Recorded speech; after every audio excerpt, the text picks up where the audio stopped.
अंग्रेजों को देखो, वो जब यहाँ आते हैं और उन्हें मंदिरों में बता दिया जाए कि सीधे बैठना है, तो आप कितना ही शोर मचाते रहो, वो कोने में बैठकर ऐसे सीधे बैठे होते हैं। उन्हें रिसर्च आता है, उन्हें मालूम है हाउ टू डू। हमारे भारतवर्ष का वैशिष्टिक दर्शन यही गड़बड़ है। हमारे भारतवर्ष में ये बड़ी संकट है, बड़ा प्रॉब्लम है। हमारे यहाँ की शिक्षा लोगों को अशिक्षित बना देती है। शिक्षा शिक्षित करे इसमें बुराई नहीं है, शिक्षा अशिक्षित करे इसमें बहुत बुराई है। विद्या ददाति विनयम, विद्या इंसान को विनम्र बनाती है। विद्यावान व्यक्ति और लचीला हो जाता है और झुक जाता है। हाँ, वेद कहता है कि नमन्ति फलिनो वृक्षाः नमन्ति गुणिनो जनाः, जिस फल में वृक्ष में फल लगे होंगे वो झुक जाता है। जो गुणी जिन है, नमन्ति फलिनो वृक्षाः और नमन्ति गुणिनो जनाः, जिनमें गुण हैं वो झुक जाते हैं, वो सहज हो जाते हैं। लेकिन यही श्लोक कहता है शुष्क काष्ठानि मूर्खाश्च, हाँ कौन? शुष्क काष्ठानि मूर्खाश्च ना नमन्ति कदाचन, सूखी लकड़ी और मूर्ख व्यक्ति स्टाइली करता रहेगा। अच्छा, मैं ये क्यों कह रहा हूं? इसलिए कह रहा हूं कि तुम में से जब मैंने कहा आंख बंद कर लो तो कुछ लोग ऐसे आंख बंद कर रहे थे। गुरुजी देख रहे हैं क्या? नहीं देख पाए? अरे देखा, मुझे देख नहीं पाए, मैंने आंखें नहीं बंद करी। देखो मैंने हाथ नहीं उठाया, गुरुजी को पता नहीं चल पाया। अरे तुम इतने में ही अगर प्रसन्न हो तो तुम सच में मूर्ख हो।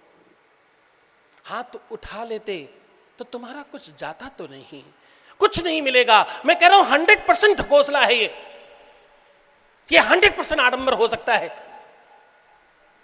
पर भैया 0.1% अगर सच में इसमें कुछ हुआ तो 0.1% मानो। मैं कह रहा हूं नहीं मानो 100%, 0.1% मानिए अगर कुछ हुआ तो तुम रह जाओगे, तुम्हें नहीं मिलेगा।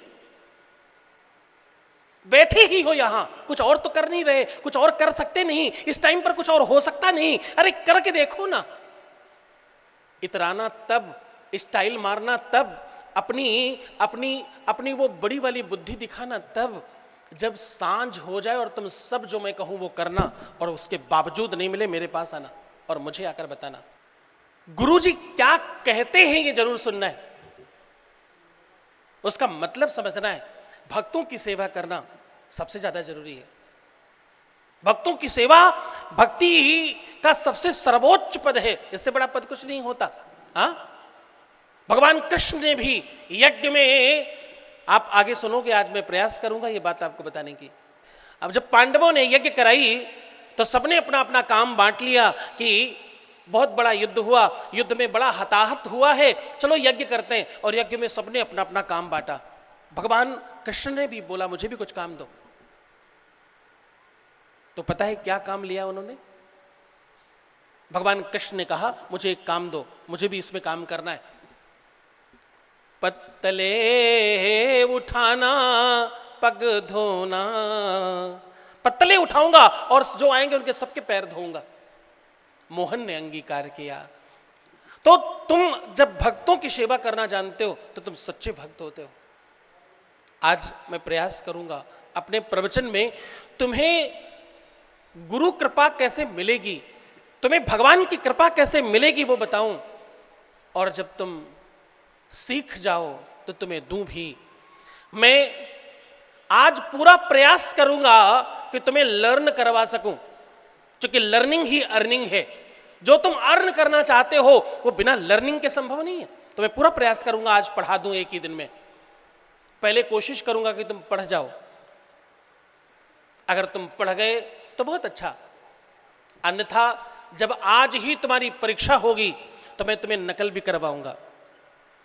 तुम नकल कर पाए तो बहुत अच्छा, और अगर तुम नकल करने में भी तुम्हारी अकल कमजोर पड़ गई तो मैं तुम्हारी तरफ से तुम्हारी कॉपी भी लिखूंगा, और फिर जब एग्जाम का एग्जामिनर नंबर दे रहा होगा, जो तुम्हारा सर्टिफिकेट बना रहा होगा, जो तुम्हारा प्रमाण पत्र बना रहा होगा, मैं वही भी हूं, मैं वहां भी उपलब्ध हूं, तो मैं ही तुम्हें 100 में 100 नंबर दिलाने की जिम्मेदारी भी रखता हूं। तो चिंता मत करना, प्रयास करना कि तुम पढ़ जाओ। पढ़ गए तो बहुत अच्छा, नहीं पढ़ पाए तो भी 100 में 100 नंबर देने की जिम्मेदारी तो पहले से ही है, तो उसकी चिंता नहीं। थोड़ी डांट तो पड़ेगी, मैंने पहले ही कहा था मैं इसमें थोड़ा ज़्यादा नंबर पाता हूँ, डांटने में मुझे नंबर थोड़े ज़्यादा मिलते हैं, बाकियों से मैं थोड़ा ज़्यादा डांटता हूँ। डांट क्यों आवश्यक है? ताकि तुम सुधर जाओ। डांट क्यों आवश्यक है? क्योंकि तुमसे प्रेम ज़्यादा है। निंदक नियरे राखे आंगन कुटी छवाए। जब तुम्हें कोई डांटने वाला होगा, तुम्हें सही रास्ता बताने वाला होगा, जो जबरदस्ती तुम्हें डांट डपट के ठीक करके तुम्हें तुम्हारे लक्ष्य पर पहुंचाएगा, असली गुरु उसी को कहते हैं।